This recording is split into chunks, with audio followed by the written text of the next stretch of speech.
ఝాన్సీ అమ్మా, ఏంటమ్మా బంగారి రవి ఇలా ఉన్నారు?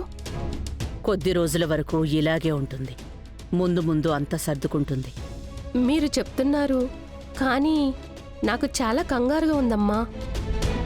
రవిబాబు కోపం కంటే బంగారీ మౌనమే నన్ను ఇంకా భయపెడుతోంది. ఏమీ మాట్లాడడం లేదు. ఎప్పుడు చూడు ఏడుస్తూనే ఉంది. ఒక మాట మాట్లాడడం లేదమ్మా. బంగారిని ఇంతకుముందు ఇలా ఎప్పుడూ చూడలేదమ్మా. నాకు ఎందుకో తనకి అసలు శక్తి లేకుండా పోయిందేమో అనిపిస్తుంది. శక్తి లేనప్పుడే కదా పోరాడాలి అన్న కసి ఎక్కువవుతుంది మణి. త్వరలోనే బంగారి మారుతుంది. కొత్తగా ఒకరికి పెళ్ళైతే మనం ఆ అమ్మాయికి ఏం చెప్తాం? ఇంటి పని, వంట పని, మొగుడిని ఎలా చూసుకోవాలి, పిల్లల్ని ఎలా పెంచాలి అన్నీ చెప్తాం. అదంతా ఒకప్పటి మాటమణి. ఈ కాలం అమ్మాయిలకి అది మాత్రమే సరిపోదు. వీటిని మించి చెప్పాలి. వేరే విషయాలు తెలియజేయాలి. ఒక అమ్మాయి తనని తాను ఎలా జాగ్రత్తగా చూసుకోవాలి అని తనకే నేర్పించాలి. తనకి ఏది అవసరం లేదో దాన్ని తెలుసుకోగలిగే తెలివివ్వాలి. ప్రశ్నించే చోట ప్రశ్నించాలి. నో చెప్పాలనుకున్నప్పుడు నో చెప్పాలి. కానీ ఇక్కడ చాలామంది అమ్మాయిలకి వాటి వాల్యూ ఏంటో తెలీదు. అణకువగా పెరిగిన ఎంతోమంది అమ్మాయిలు ఓపిగ్గా ఉంటూ సర్దుకుపోవాలి అనుకుంటున్నారు. కానీ బంగారి అలాంటి అమ్మాయి కానే కాదు. ఎవరైనా బంగారిని ఇబ్బంది పెడితే తాను ఎదురు తిరిగి ప్రశ్నిస్తుంది. ఆ సమస్యకి ఎదురెళ్తుంది. అలాంటి బంగారినే కదమ్మా మనం చూసాము. అది కూడా కరెక్టే. కానీ బంగారీకి ఇంకో సమస్య కూడా ఉంది. ఏంటమ్మా అది? బంగారీకి ఏమంటే ఇష్టం, తను ఏం కావాలనుకుంటోందని నోరు తెరిచి ఎప్పుడూ అడిగిందే లేదు. కానీ పక్కవాళ్ల విషయంలో ఎలా ఉన్నా దిగి వచ్చి వాళ్ల కోసం నిలబడుతుంది. మిగతా వాళ్ల గురించే ఎక్కువ ఆలోచిస్తూ ఉంటుంది. బంగారీ బలం, బలహీనత రెండూ అదే. కానీ ఇకనైనా తన గురించి ఆలోచించుకోవాలి. ఎలా అమ్మా?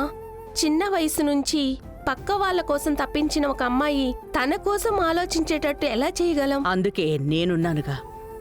నేను బంగారీ గురించి ఆలోచిస్తానుగా. నాకు నమ్మకం ఉంది.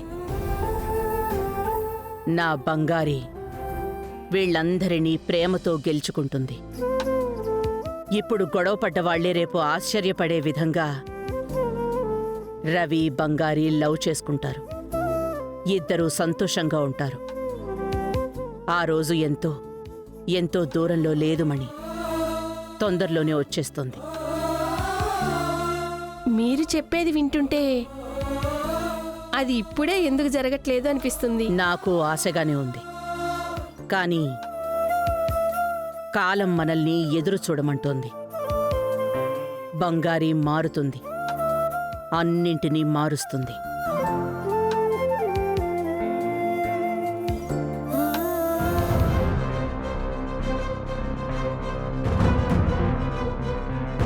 ఏమండి, ఇలా టెన్షన్తో నడుస్తూ ఉంటే ఏం మారిపోతుందట? మీకున్న కోపాన్ని పక్కన పెట్టి జరగాల్సిన కార్యక్రమం ఏంటో చూడండి. ఇంతకు మించి ఏం జరగాలి అమృత? ఆ బంగారికి తాళి కట్టించి ఇక్కడికి తీసుకొచ్చారు. ఇంకోవైపు ఆ సంయుక్త వచ్చింది.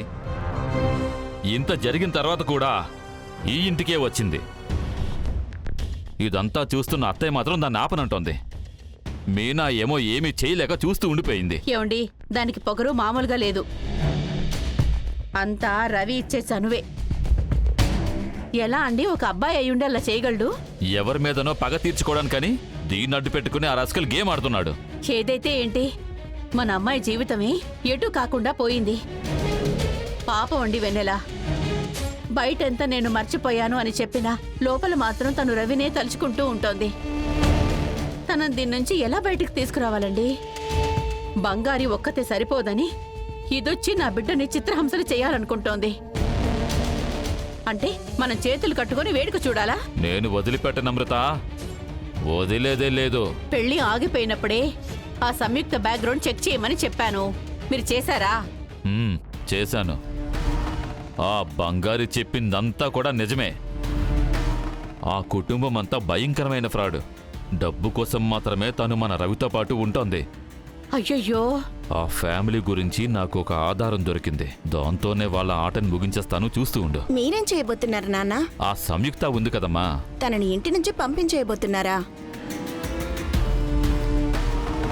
అవునమ్మా, దాన్ని ఇంటి నుంచి గెంటేయాలి. అసలు ఈ బంగారాన్ని ఎలా క్లోజ్ చేయాలో అర్థం కాకపోతుంటే ఇదొకటి మధ్యలో మనకి. నాన్న, తననేం చేయకండి, తనని ఇక్కడే ఉండనివ్వండి. ఆ? ఏయ్, మత్తుండే మాట్లాడుతున్నావా నువ్వు? అప్పుడు కూడా అంతే, నీ అంతట నువ్వే రవిని మర్చిపోతున్నాను అని చెప్పావు. ఇప్పుడు అందరికీ అడ్డంగా ఉన్న ఆ సంయుక్తని ఏం చేయకండి అని అంటున్నావు. అసలు ఏమనుకుంటున్నావు నీ గురించి మనసులో?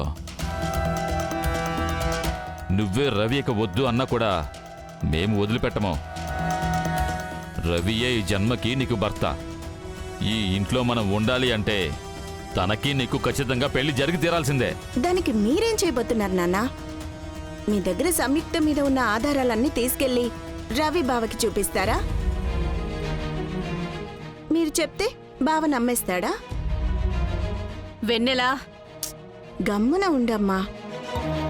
చిన్నప్పటి నుంచి నేను అది చేస్తాను ఇది చేస్తాను అని చెప్పి మీరు ఆశ చూపించారే తప్ప మీరు ఒక్కటి కూడా సాధించలేదు నాన్న. మీకు నిజంగానే అంత సామర్థ్యమే ఉండుంటే ఆ పెళ్లిని ఆపి పీటల మీద నన్ను కూర్చోపెట్టుంటారు కదా. వెన్నెలా, చెప్పేది వినండి నాన్న. తనని ఇంటి నుంచి పంపించేయటం వల్ల ఏం యూజ్ ఉంది? తనతో నాకు పోటీనా అసలు? సరే, బంగారుని మీరు ఏమైనా చేయగలరా? సరే, తన మీద చేయి వేయండి చూద్దాం. లేపేస్తారు మనల్ని. ఆ?